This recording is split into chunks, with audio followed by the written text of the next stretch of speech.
द्वयपारगं रामकृष्णामृषभक्तं विश्वक्सेन मुनिं भजे। काषायं यज्ञसूत्रं शुचिवपुषि तथा चोर्ध्वपुण्ड्रं च बाले यस्यास्ते दक्षहस्ते कलिकुमतिगिरीन्द्रेन्द्रवज्रं त्रिदण्डं संसाराग्नि प्रशान्ते मृतजलममलं दारुपात्रं पवित्रं श्रीविश्वक्सेनसूर्य पदकमलयुगं श्रेयसे संश्रयामि। लक्ष्मीनाथसमारम्भां नाथयामुनमध्यमाम् अस्मदाचार्यपर्यन्तां वन्दे गुरुपरम्परां। नारायणाय विद्महे वासुदेवाय धीमहि तन्नो विष्णु प्रचोदयात्। महालक्ष्म्यै च विद्महे विष्णुपत्न्यै च धीमहि तन्नो लक्ष्मी प्रचोदयात्। तन्नो लक्ष्मी प्रचोदयात्। परमाराध्य श्री लक्ष्मी नारायण भगवान नित्य वंदनीय पूज्य गुरुदेव श्री त्रिदंडी स्वामी जी महाराज के जुगल चरणों में कोटिशः नमन। भगवत भागवत आचार्य कैंकर्य पारायण महानुभाव काशी की पावन भूमि से चलकर आए हुए श्री लक्ष्मी नृसिंह मंदिर ज्वराज स्वामी जगत गुरु रामानुजाचार्य श्री मुक्तिनाथ जी द्वारा कथा आप श्रवण कर रहे थे। पावन भूमि पर पावन कथा को निवेदन करते हुए मैं आ रहा हूँ। पावन कथा प्रसंग अंतर्गत पिछले दिन मैंने निवेदन किया था, मानव जीवन में अपने स्वरूप को पहचानने के लिए, धर्म तत्वों को जानने के लिए, आत्म कल्याण के लिए 6 सोपान बताए गए हैं, 6 सीढ़ियां बताई गई है। उन 6 सोपानों का सहारा लेकर के हम जीवन जीते हैं तो हमारे जीवन का हर पल, हर क्षण और हर व्यवहार एक कल्याणमय होता है। वह 6 सोपान कौन है? सबसे प्रथम है श्रद्धा, दूसरा विश्वास, तीसरा समर्पण, चौथा भक्ति, पांचवां ज्ञान और छठवां वैराग्य। ये 6 सूत्रों का या 6 सोपान का जीवन में हर मनुष्य को आचरण में रखना चाहिए। सबसे पहले जो विश्वास का भाजन हो, जो विश्वास योग्य हो, वहां विश्वास होना चाहिए। हमारी आपकी त्रुटि क्या है, दोष क्या है? जहां नहीं विश्वास करना वहां विश्वास कर लेते हैं, और जहां है करना चाहिए वहां नहीं हो पाता है। रास्ते में जा रहे हैं, आपने अभी नवरात्र का समय कब शुरू हो रहा है? 29 से। अच्छा, जैसे भी नवरात्र का समय आ रहा है, पहले से तैयारी चल रही होगी। रास्ते में जाएंगे, कहीं देखेंगे ये चिरकुटवा बाबा है। अब जो जाता है वहाँ चिरकुट बाबा है। ये कौन सा धर्म है भाई? ये कौन सा देवता है? ये ढेलावा बाबा है। अब जो जाएगा ये ढेला वहाँ फेंकता है। कोई मतलब होता है जी? ऐसा वहाँ विश्वास है कि ढिलावा बाबा है, नहीं वो ढेला फेंकेगा वहाँ पर तो अनिष्ट हो जाएगा, मंगल हो जाएगा। ये चिरकुटवा बाबा है, यहाँ चिरकुट मारना ही पड़ेगा। जिस ईश्वर ने इस संसार को बनाया, हम और आपको बनाया, ये सारी दुनिया को बनाया। ये है दुनिया बनाने वाले, क्या तुम्हारे मन में समाई, और काहे के तुमने दुनिया बनाई। आज दुनिया है तो दुनिया को बनाने वाला होगा। यह आयोजन हो रहा है, यज्ञ हो रहा है, तो यज्ञ को कोई ना कोई आयोजित करने वाला होगा, कमेटी होगी, गांव होगा। ऐसे थोड़े अपने से पंडाल बन गया, अपने से लाइट माइक की व्यवस्था हो गई है। और आयोजन के समापन पर इसको समेटने वाला और समेटवाने वाला भी कोई ना कोई होगा। ये दुनिया है, और दुनिया को जब कि फलना हो, फूलना हो, विकसित करना हो, तो दुनिया को कौन करता है, और दुनिया को ही समेटना होता है, कौन करता है।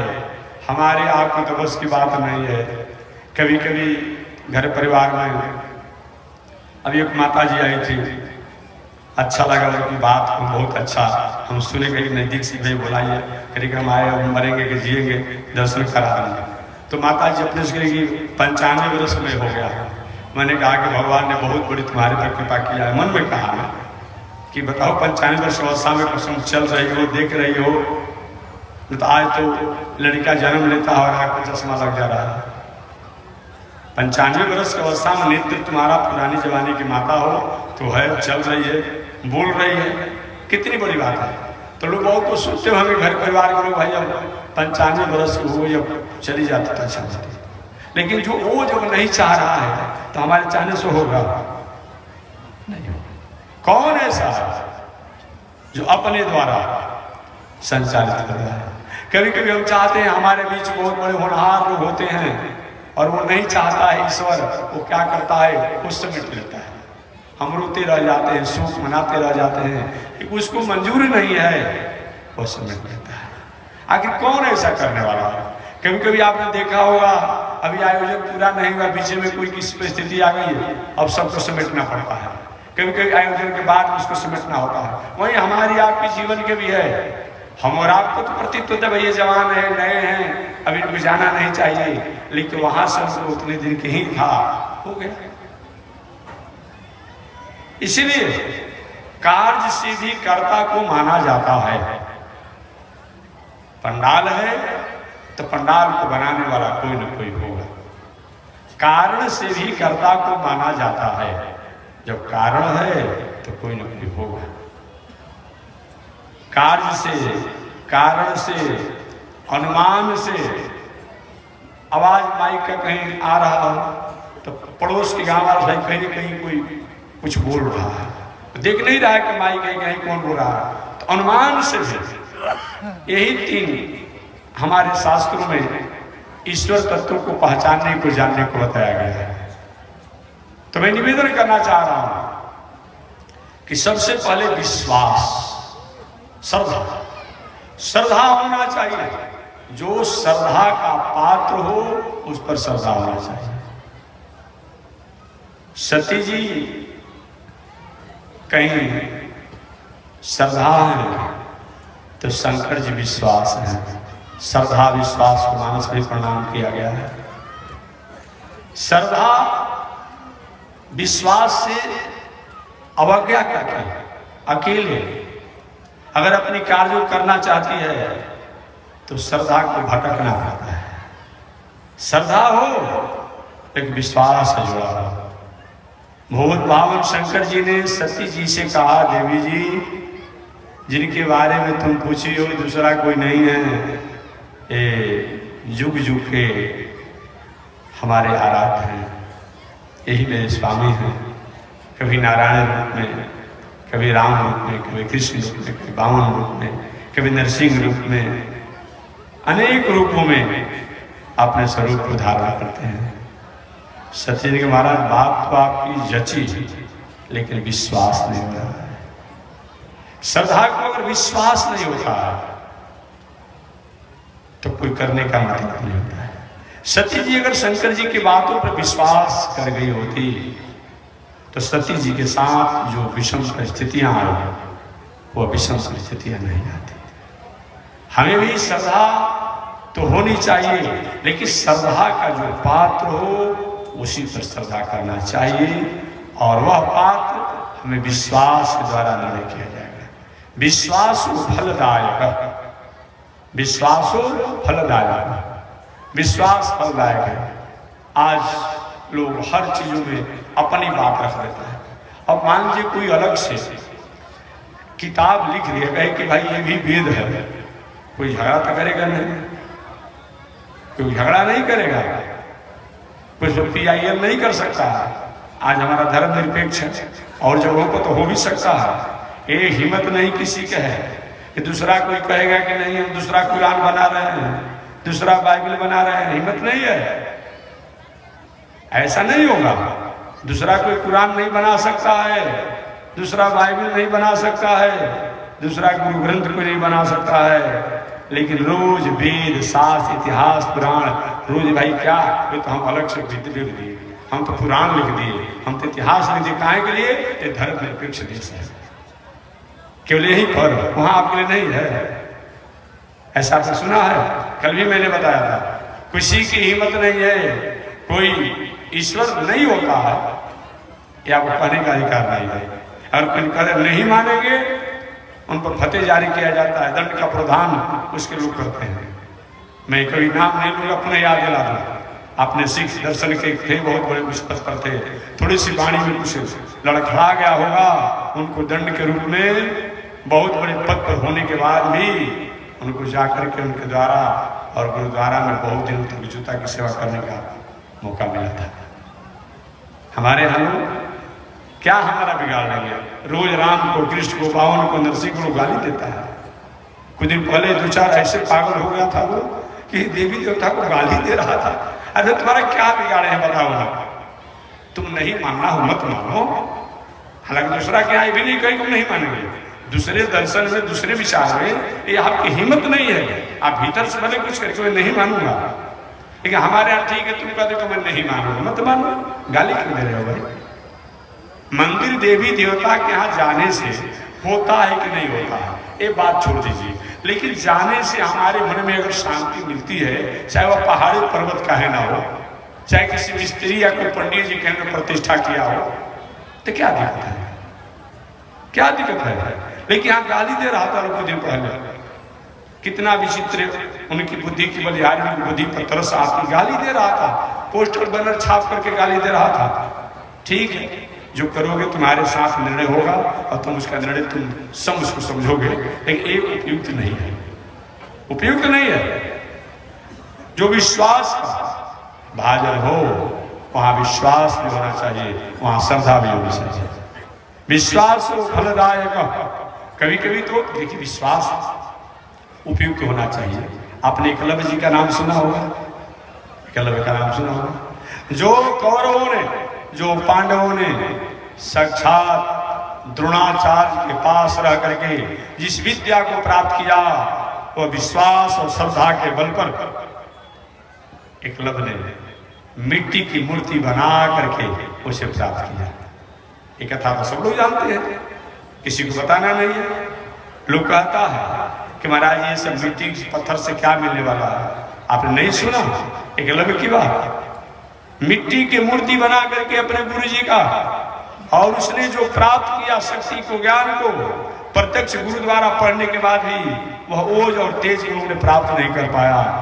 इसलिए श्रद्धा विश्वास अगर उपयुक्त होता है तो निश्चित रूप में उससे हम अपनी स्थिति को प्राप्त करते हैं।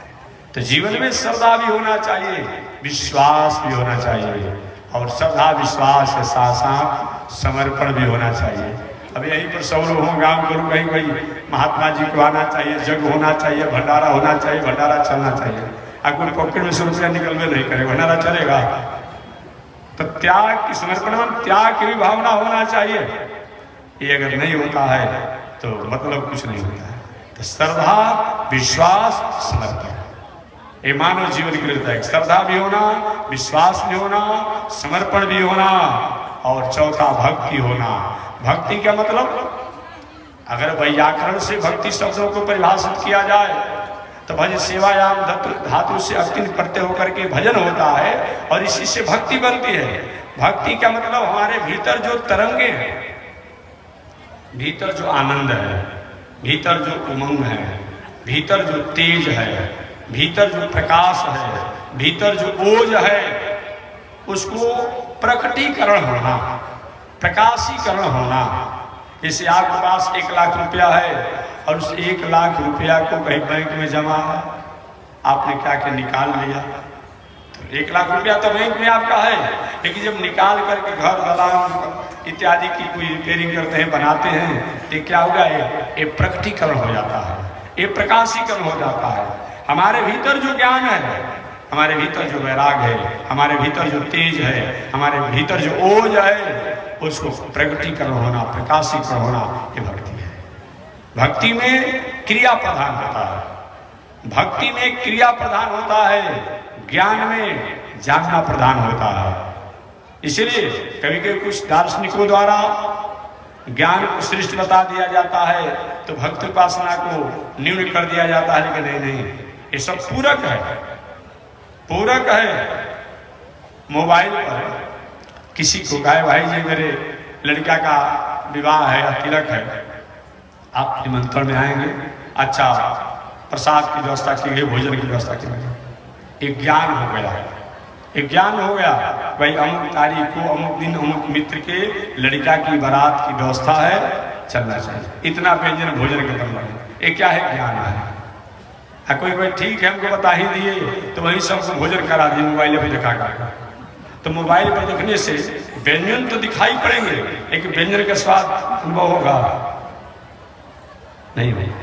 व्यंजन के स्वाद के लिए तो उसको आना पड़ेगा, वो चाहे वो प्रसाद भेजेगा और उसको चखेंगे तब स्वाद का अनुभव होगा। तो ये भक्ति जो है क्या है, कहीं ज्ञान है, व्यंजन का ज्ञान होना, तो वह व्यंजन का स्वाद चखना जो है ये भक्ति है। हमारे भीतर जो चीज है उन चीजों को प्रकटीकरण होना, प्रकाशीकरण होना, प्रैक्टिकलकरण होना, इसी का नाम भक्ति है। और ऐसा अगर होता है तो व्यक्ति सही मायने में उस जगह पर प्रशस्त मार्गों का अधिकारी होता है। तो हमारे दर्शन में, वैदिक दर्शन में तो भक्ति और ज्ञान में कोई अंतर नहीं माना जाता है। हालांकि तुलसीदास जी ने शुरू में तो नाम की महिमा बता करके, ज्ञान की महिमा बता करके कुछ ज्ञानियों को उत्साहित किए, उत्साहित किए मानस को, नाम और ज्ञान की महिमा बता करके। लेकिन तुलसीदास जी द्वारा अगर हो सकता है भविष्य में मेरे वाक्यों का कोई मिसयूज मत कर दे, तो पुनः आगे चल करके मानसकार ने क्या कहा, नाम रूप दो ईश हो पाए, तो नाम की बहुत महिमा गाया। और उसके बाद नाम रूप दो ईश हो पाए, नाम और रूप जो है ये दोनों वह परमात्मा के या प्राप्ति का प्रशंसा करता है। इसलिए हमेशा मैं कहता हूँ नामोपासक भ्रम में हो सकते हैं, लेकिन रूपोपासक भ्रम में नहीं हो सकते। नामोपासक का मतलब आज बहुत से पंथ नाम उपासना करता है।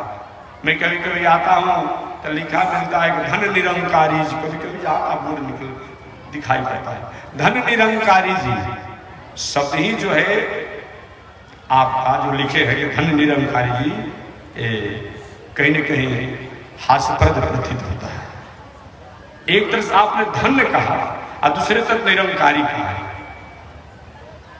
जब आकार ही नहीं है तो धन्यवाद कैसा दे रहे हैं? धन्यवाद तो उसको दिया जाता है जिसकी करतूती, जिसकी करनी दुनिया में हो, प्रकृति प्राणियों में हो। और जिसका आकार ही जब नहीं आप मान रहे हैं तो उसका करनी कहां से होगा, करतूती कहां से होगा? और जब करतूती कर्म नहीं होगा तो धन्यवाद कैसे दिया जाएगा? भला भी बुरा कुछ भी जिसका को करनी होता है, करतूती होता है, उसी को हम भला बुरा धन्यवाद भी देते हैं। और जब इसका आकार नहीं है, इसलिए आप जो कहते हैं कि निराकार माने कुछ आकार नहीं होता है, ऐसा मतलब नहीं होता है। निर्गत आकार जस निराकार, इनसे सारे आकार निकले हुए हैं। और जो इस समान आकारों से उठ करके है और दिव्य आकारों से युक्त है, वह निराकार का मतलब होता है, वह निर्गुण का मतलब होता है। ये नहीं होता है कि कोई आकार ही नहीं होता। अभी आपने सुना होगा, पढ़ा होगा, मानस में आया है, असित गिरी समन्सात कज्जलम सिंधु पात्रम। एक गंधर्व ने कहा, हे ईश, पूरे समुद्र के जल को सिराही बना दिया जाए, मकराना पर्वत को उसका केमिकल बना दिया जाए और कल्प वृक्ष को कलम बना दिया जाए, तभी आपके गुणों को लिखा नहीं जा सकता है। और फिर भी आप निर्गुण कहते हैं, निराकार कहते हैं, नहीं। तो इसलिए निर्गुण निराकार का मतलब होता है कि हमारे आपके जैसा एक समान गुण उसमें नहीं है, हमारे आपके जैसे एक समान आकार नहीं है। निज इच्छा निज इच्छा निर्मितनु, अपने इच्छा से जैसा होता है वैसा वो आकार को बना लेता है। द्रौपदी जी को वस्त्र की आवश्यकता थी, वस्त्रावतार धारण कर लिया, हरि अवतार धारण कर लिए। जैसी आवश्यकता होती है उस आवश्यकता के अनुसार जो भक्तों को त्राण करता है, कृपा करता है, वही भगवान का आकार है, उसी को निराकार कहते हैं। निर्गतः आकार जस निराकार, इनसे सारे आकार निकलते हैं। और जो देश काल पात्र के अनुसार भक्तों की अरमान और इच्छा को पूरा करने के लिए जो वह आकार बना करके और समय से वो अपने रूपों को परिवर्तित करते रहता है।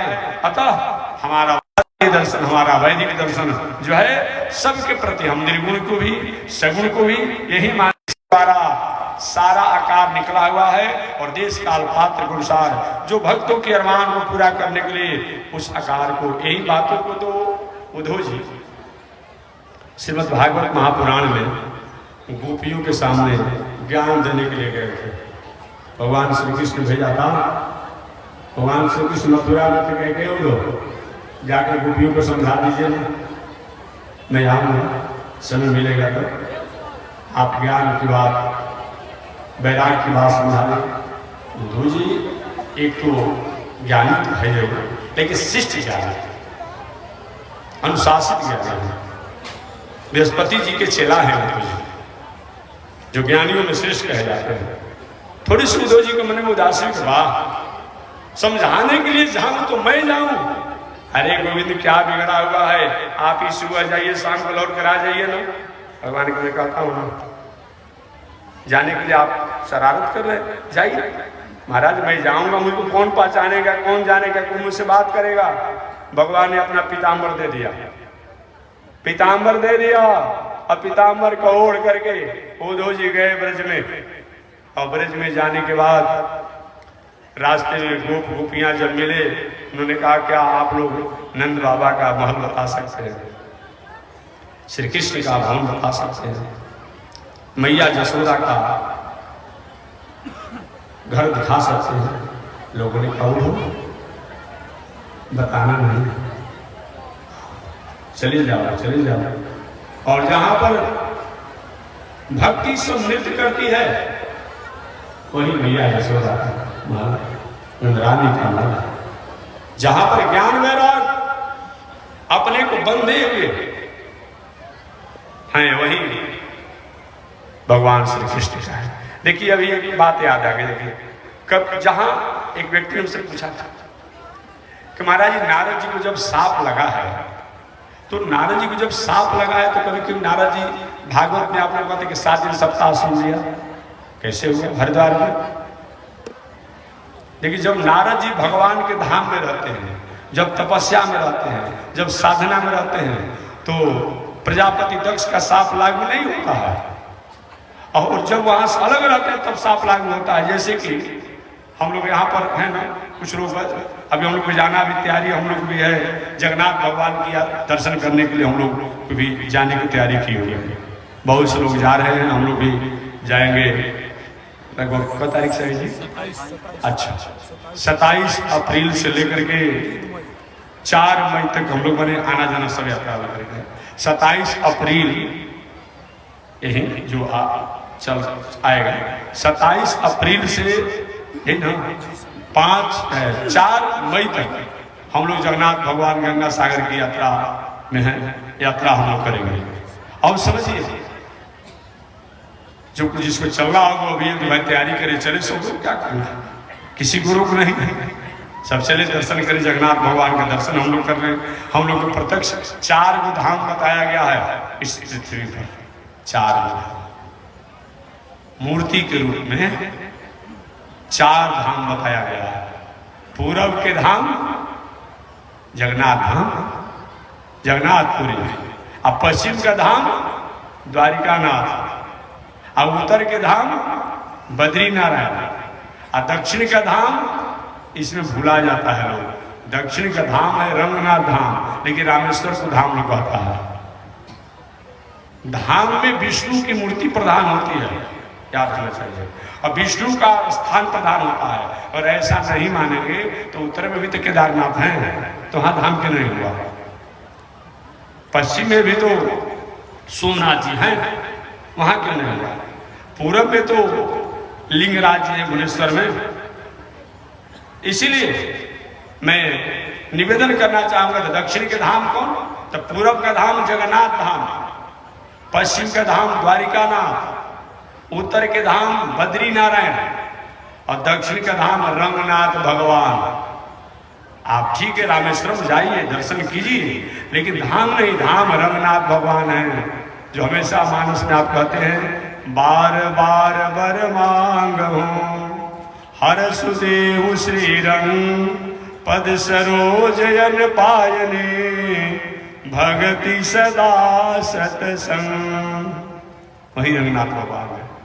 पूरे दुनिया में, भारत की बात में नहीं करता, पूरे विश्व में, आपके पास मोबाइल है और सर्च करके देख लीजिएगा, पूरे विश्व में क्षेत्रफल की दृष्टि में, बात समझते हैं ना, एक होता है वस्तु, तो क्षेत्रफल की दृष्टि में सबसे बड़ा अगर कोई मंदिर है तो रंगनाथ भगवान का मंदिर है। क्षेत्रफल की दृष्टि में 7 नीलवे मंदिर का क्षेत्रफल है।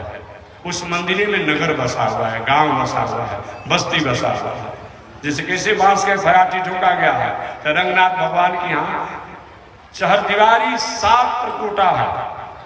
7 त्रिकोटा पार करके भगवान का दर्शन होता है। वह रंगनाथ भगवान हैं तो सज्जू के भगवान, सूर्यवंशियों के, रघुवंशियों के, मनु महाराज के आराध्य है रंगनाथ भगवान, जो की स्तुति आप हमेशा करते हैं। शांताकारम भुजग शयनम पद्मनाभम सुरेशम विश्वाधारम, आप स्तुति करते हैं ना, वही रंगनाथ भगवान है सज्जू के। अयोध्या में रहे मनु जी महाराज, सूर्य के पुत्र जो मनु हैं, वो मनु उनकी आराधना किए, और वही सूर्य पुत्र मनु जी आराधना करके इक्ष्वाकु राजा को इक्ष्वाकु पुत्र के रूप में प्राप्त किए, और बाद में चलकर वही त्रेता युग में उनकी आराधना वही अयोध्या में हुई। और त्रेता युग के अंत में भगवान श्री राम जब लंकापुरी से लौटने के बाद राज तिलक उनको हुआ, और राजा जब अयोध्या के बने भगवान श्री राम, राजा बनने के बाद सबको विदा जब करने लगे, तो विदा करने के समय विभीषण जी कहे आप ही जाइए, सब लोग जा रहे हैं, कि प्रभु मैं नहीं जाऊंगा, क्या करेंगे, मैं अयोध्या में रहूंगा। भगवान ने कहा आप क्या कहकर वहां से आए थे लंकापुर से, कि आपका राज तिलक देख करके हम लौट जाएंगे, और अभी आप करके नहीं जाएंगे, ऐसे कैसे चलेगा, जाना तो पड़ेगा।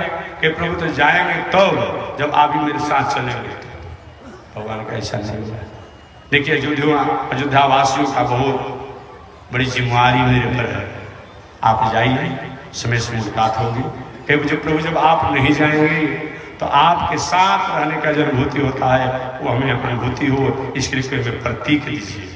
तो भगवान ने कहा आप ही मांग लीजिए, क्या मांगना चाहते हैं। तो कहे कि आप राम नहीं जाएंगे तो अपना रंगनाथ को दे दीजिए।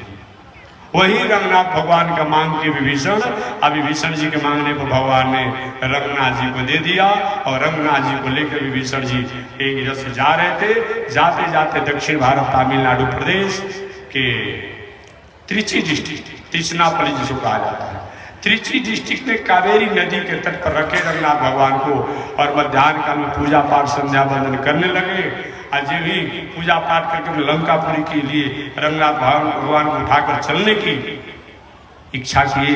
रंगनाथ भगवान उठे हैं, बहुत प्रयास किए विभीषण जी, अंत में रोने लगे। आकाशवाणी हुई, अब रोइए मत, मैं कावेरी को वचन दिया था, वरदान दिया था, अब मैं कावेरी की गोद में रहूंगा, लेकिन यहीं से लंकापुरी को देखते रहूंगा। वही रंगनाथ भगवान है। बार बार वर मांगहु हरसुदेव श्री रंग पद सरोज अनपायनी अभक्ति सदा सतसंग। तो 4 वो धाम है, जो 4 धाम में पूरब का धाम जगन्नाथ धाम, जहाँ हम लोग भी जा रहे हैं। 27 अप्रैल से 4 मई तक हम लोग यात्रा में हैं। और एक धाम पश्चिम का द्वारिकानाथ, उत्तर का बद्रीनारायण और दक्षिण का रंगनाथ। ऐसे पृथ्वी पर 4 उत्तर भारत में और 4 दक्षिण भारत में धाम है, याद रखिएगा। 4 उत्तर भारत में और 4 दक्षिण भारत में वैकुंठ के समान वह स्थान की महिमा बताई गई। भले वहां लोग कैसे भी रहते हो, कोई भी लोग रहता हो, लेकिन उस भूमि की महिमा है। वह 4 उत्तर भारत में कौन कौन है?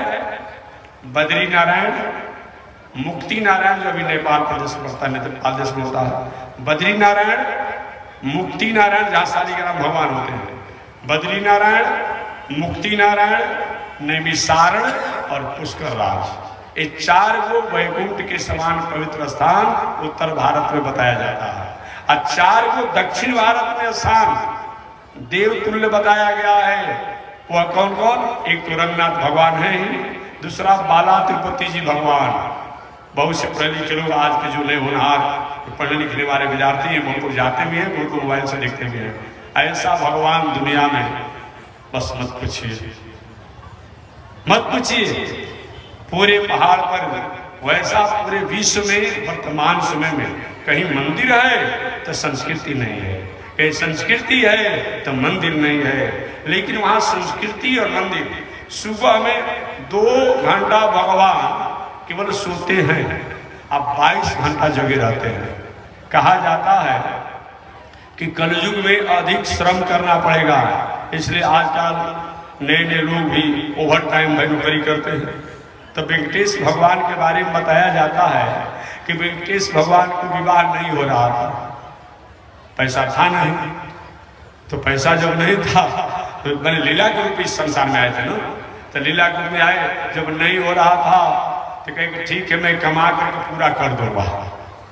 तो वही लक्ष्मी जी के साथ विवाह हुआ।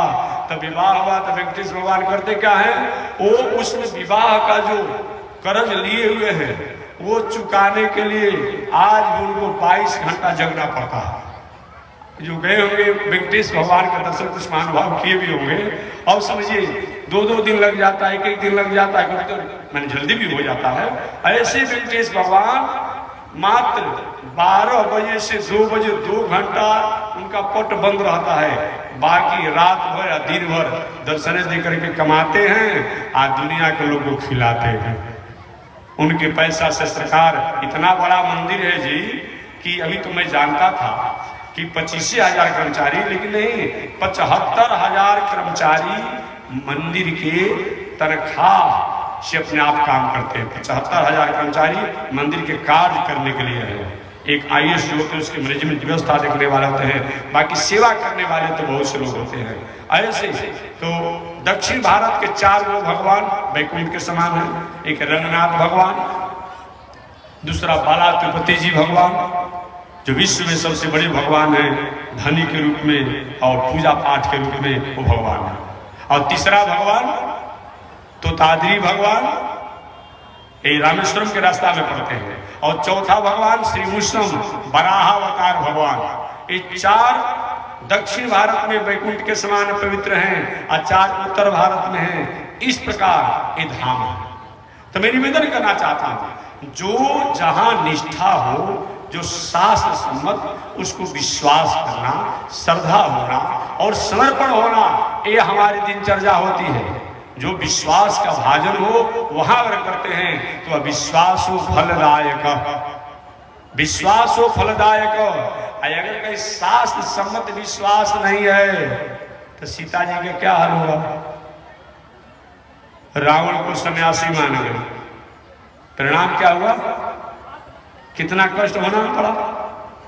यही हो, अगर शास्त्र से विरुद्ध है, पुराण से विरुद्ध है, वेद से विरुद्ध है, अगर हम विश्वास करते हैं तो उस विश्वास के द्वारा हमें हानि ही हानि, दुख ही दुख होता है। अतः विश्वास होना चाहिए, श्रद्धा होना चाहिए, लेकिन शास्त्र सम्मत होना चाहिए।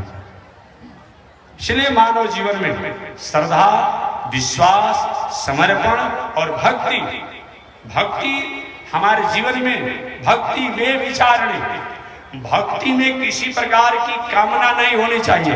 याद रखिएगा, भक्ति में कामना नहीं करनी चाहिए।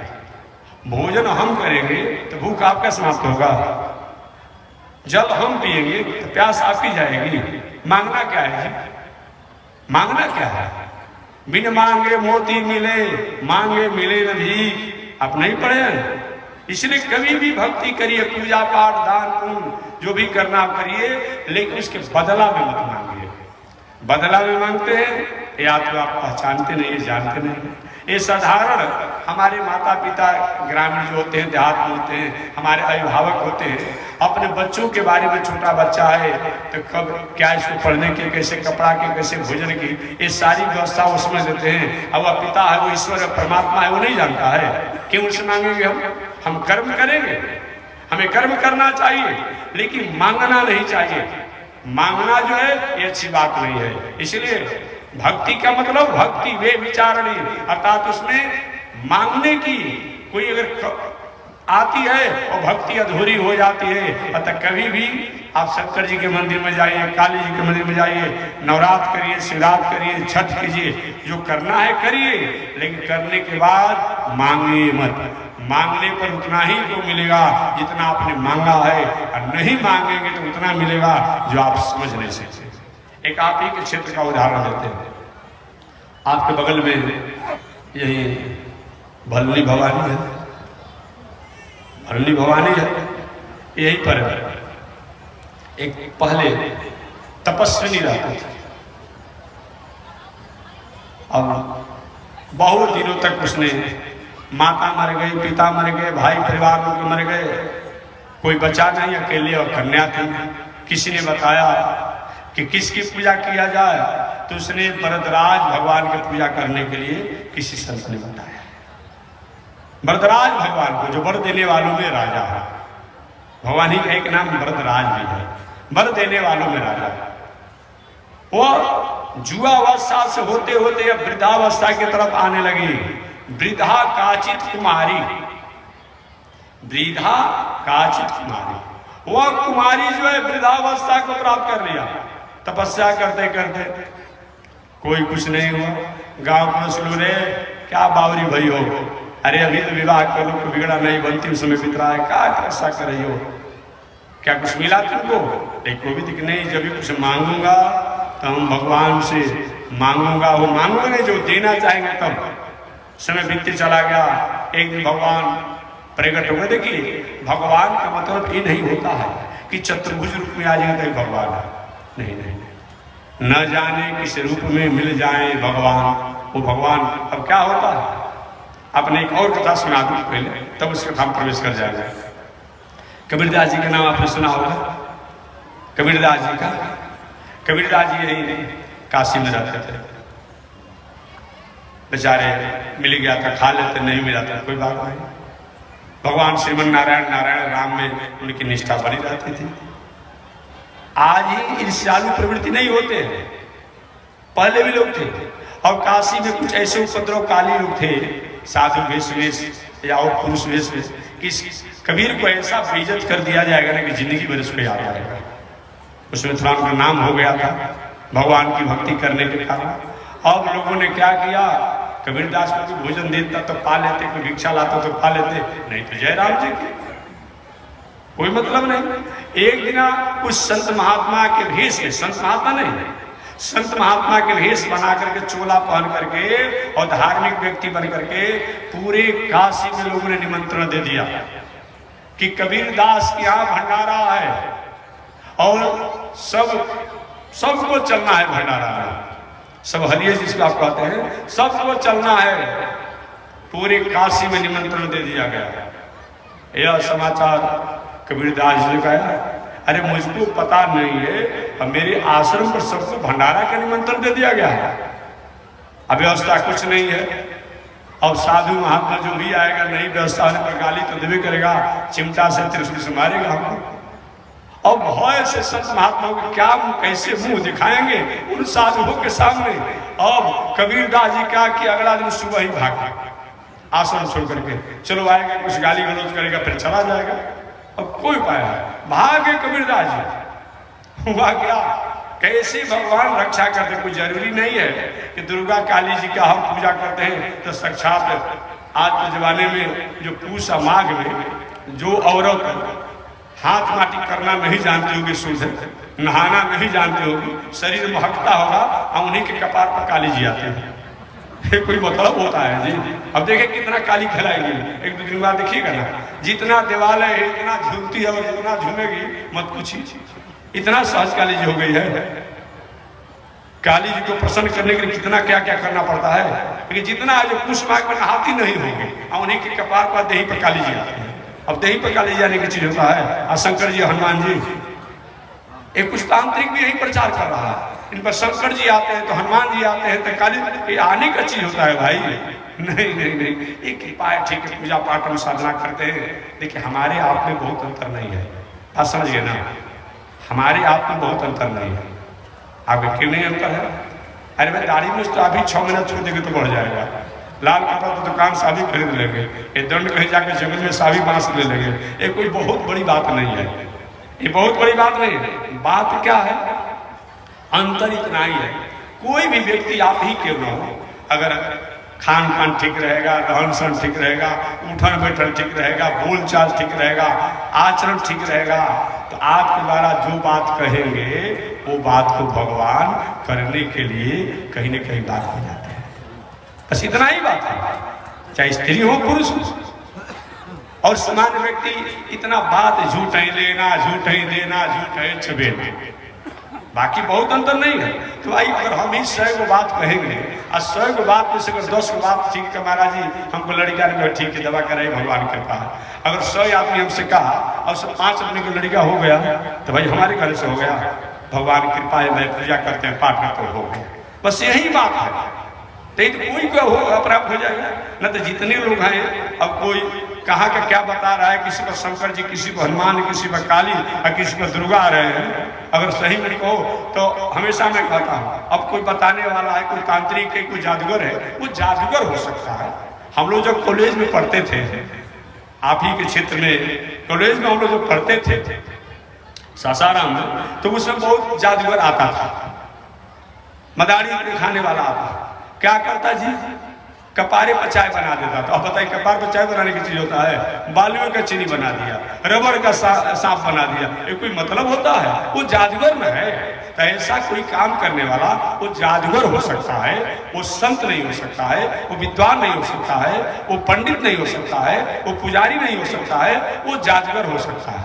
ये जादूगर ऐसा काम करता है, ऐसा थोड़े काम होता है। अगर सब उसको बताने से काम चल जाएगा तो भारत सरकार इतना खर्चा करके 1-1 लाख, 2-2 लाख, 4-4-5 लाख महीना दे करके एक खुफिया विभाग, कौन कौन विभाग, कौन कौन विभाग के एक वैसे महात्मा को पकड़ कर रख लेता, महात्मा तो है ना साधु वेश में, पकड़ कर रख लेता और पूरे एक प्रदेश का कंट्रोल कर लेता।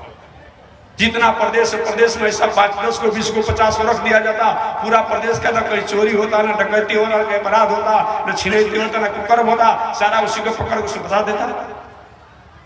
अरे 100 को बात कहा, उसमें से 1 बात हो गया। ये सब जादूगरी विद्या है, इसीलिए ये सब मतलब नहीं। तब कलयुग में जो आज एक काली जी या दुर्गा जी या शंकर जी हनुमान जी आ रहे हैं, और तो भगवान ही समझे भाई, हम इसके बारे में नहीं समझ पाते हैं कि सही में के कपार पर काली जी आते हैं, कि दुर्गा जी आते हैं, कि शंकर आते हैं। कृपा है भाई, हम पूजा करते हैं, पाठ करते हैं, यज्ञ करते हैं, दान करते हैं, तीर्थ व्रत करते हैं, तो ठीक है, हमने मंगल कामना किया और मंगल कामना आपकी भावना था, उस भावना में हो गया। लेकिन अब हम कहें कि हमारे पर हम पूजा करते हैं तो राम जी या कृष्ण भगवान, नारायण, नरसिंह, हनुमान, काली, दुर्गा आते हैं, ये भाई बात समझ में नहीं आती। अब जो है वो तो समझा ही रहा है, लेकिन बात अजीब सी लगती है, आश्चर्य में लगती है।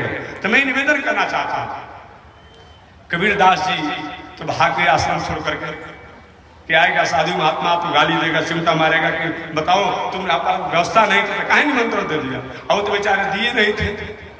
इधर एक भला आदमी कैसे मालिक यहीं पर अब जब हो रहा है, कितने ऐसे लोग हैं गांव के लोग नहीं जानते होंगे, वो लाख चंदा दे दिए होंगे, और सारे भाई कबीर के यहाँ भंडारा हो रहा है, वो महात्मा कैसे व्यवस्था करेगा?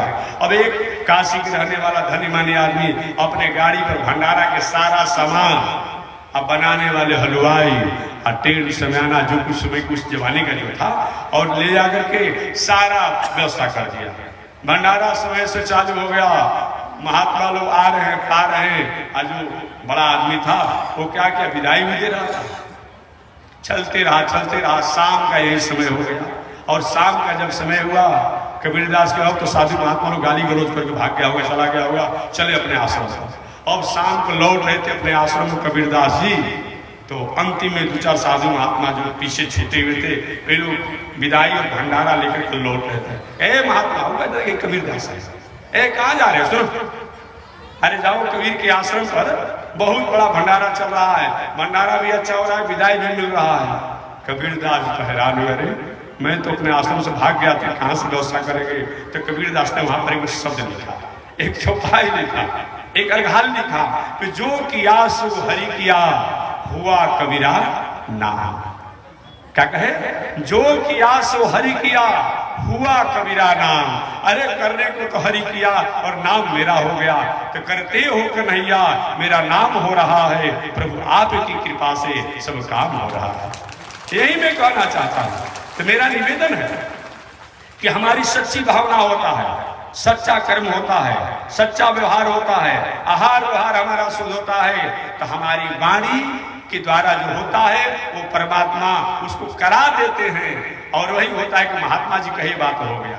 महात्मा जी अब बताइए, कभी कभी हमारे स्वामी जी महाराज पूज्य गुरुदेव श्री त्रिदंडी स्वामी जी महाराज के कुछ लोग नाम सुने होंगे और कुछ लोग देखे भी होंगे। आज दुनिया में तो कुछ सरकार लोग नहीं बहुत अपने को मानता। स्वामी जी इतने उच्च कोटि के संत थे कि 21 दिन तक समाधि लगाते थे। आज तो कुछ दिन पहले के महात्मा जी चले थे कि सुबह में 4 बजे पेट पचकाओ, पेट फुलाओ चल रहा था, और सारा लोग पचका रहा था, फुला रहा था। आज ये भी टेलीविजन बंद करता तो अंडा से जलपान करता था। यही युग है। काहे भाई जैसा काम कर रहे हैं आप, नाश क्यों कर रहे हैं? इधर जोगी भी बनेंगे, इधर भोगी भी बनेंगे। विचार तो कीजिए, जोग और भोग दोनों एक साथ होगा? नहीं। देखिए, मैं किसी को दुख नहीं पहुंचाना चाहता हूँ, नवरात्र का समय भी आ रहा है। मैं यही आपसे कहूंगा कि ठीक है, कभी जीवन में खान पान रहन सहन बिगड़ गया था, अब धीरे धीरे सुधार कर दीजिए। हम रुकने वाले होते कौन है? हम काहे रुकेंगे? क्यों रुकेंगे? हमारा क्या अधिकार बनता है? लेकिन मैं कहूँगा थोड़ा इस पर विचार कीजिए। जिस कर्मों को आचरण को करने से आपका परिवार बाल बच्चा पर कहीं कोई बहुत बड़ा प्रभाव न पड़ जाए, इस पर विचार करते हुए अपना खान पान, रहन सहन, उठन बैठन, बोल चाल, इस पर संशोधन कर दीजिए और आप ही देवतुल्य हो जाएंगे। आप भी देवतुल्य हो जाएंगे। मनुष्य भले हम रहेंगे लेकिन देवतुल्य आदरणीय हो जाएंगे। आहार विहार रहन सहन खान पान ही हमारी पवित्रता, देवता के आदर का पात्रता बनाती है। और ऐसा नहीं करते हैं तो हम देवतुल्य होने के बाद भी हम असुर कहलाते हैं। बाकी तो हमारा हाथ पैर वैसे ही रहेगा, लेकिन आचरण और नैतिकता मौलिकता अगर हमारे जीवन में नहीं रहती है तो मनुष्य होकर के भी मनुष्य कहलाने के अधिकारी नहीं रह जाते हैं। अतः हमारा आचरण ठीक होना चाहिए। तो यही जो आपका भलनी भवानी है, यही पर तपस्या कर रही थी एक कुमारी, वरदराज भगवान की, वर देने वालों में राजा था। अवस्था ढलती चली गई। वरदराज भगवान ने कहा, देवी वर मांगो। का महाराज वर क्या मांगे? अब जीवन भर बच क्या गया है वर मांगे? शरीर में झुर्रियां पड़ गई है, विवाह अभी तक हुआ नहीं, रहने की व्यवस्था है नहीं, खाने की व्यवस्था है, अब क्या मांगे? कुछ सोचा कर धन मांगेंगे तो धन का भोग कौन करेगा? अगर कहीं विवाह मांगते हैं तो बाद में ये धन नहीं तो कैसे व्यवस्था चलेगा?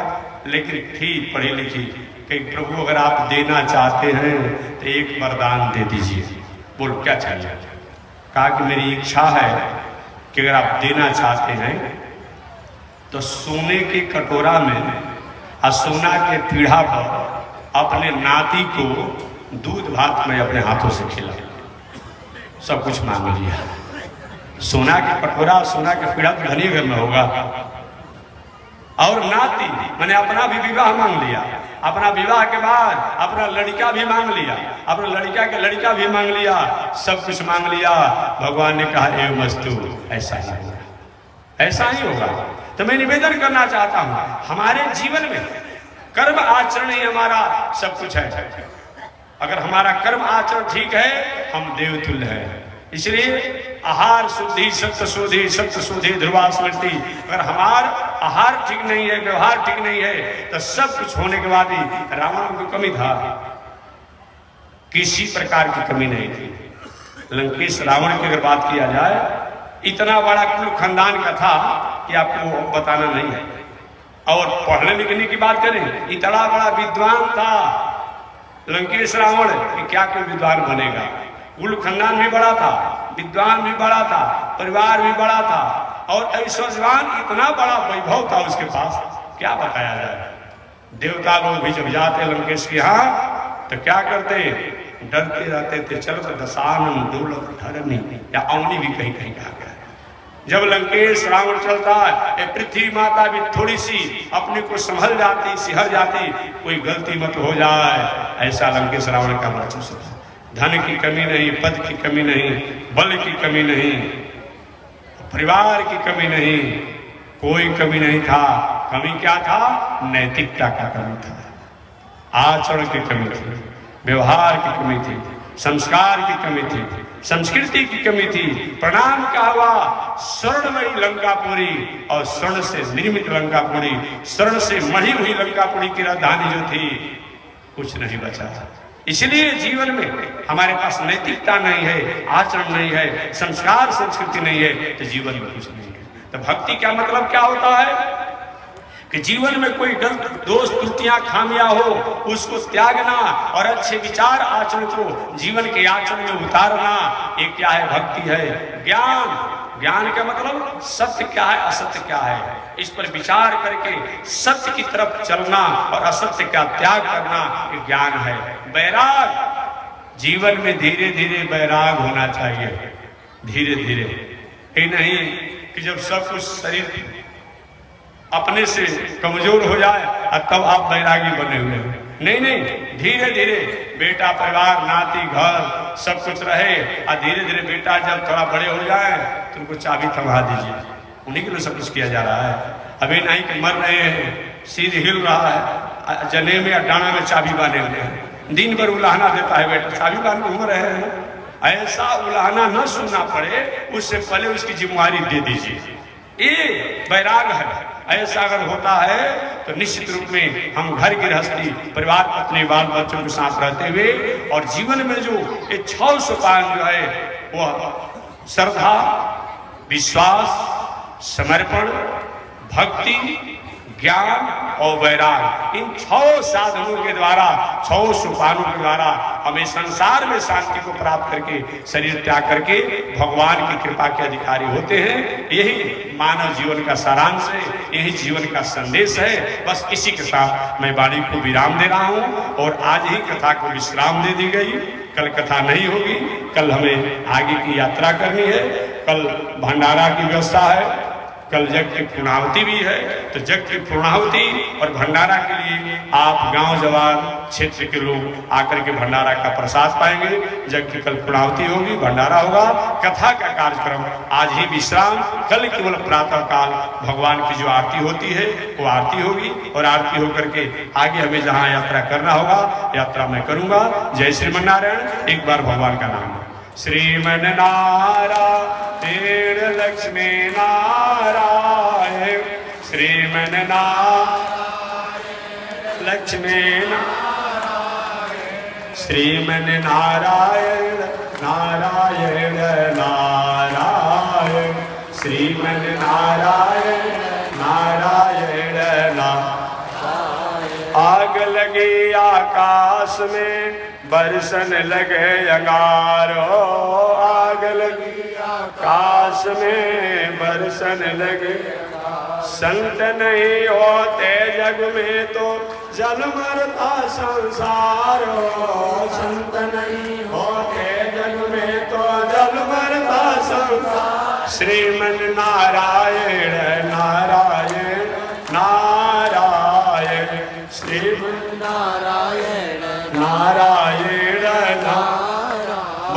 श्री लक्ष्मी नारायण भगवान की, भास्कर भगवान ब्रह्मचार्य स्वामी महाराज की, विश्व जगदाचार्य श्री त्रिदंडी स्वामी महाराज की। हरि ओम। शांति शांति शांति।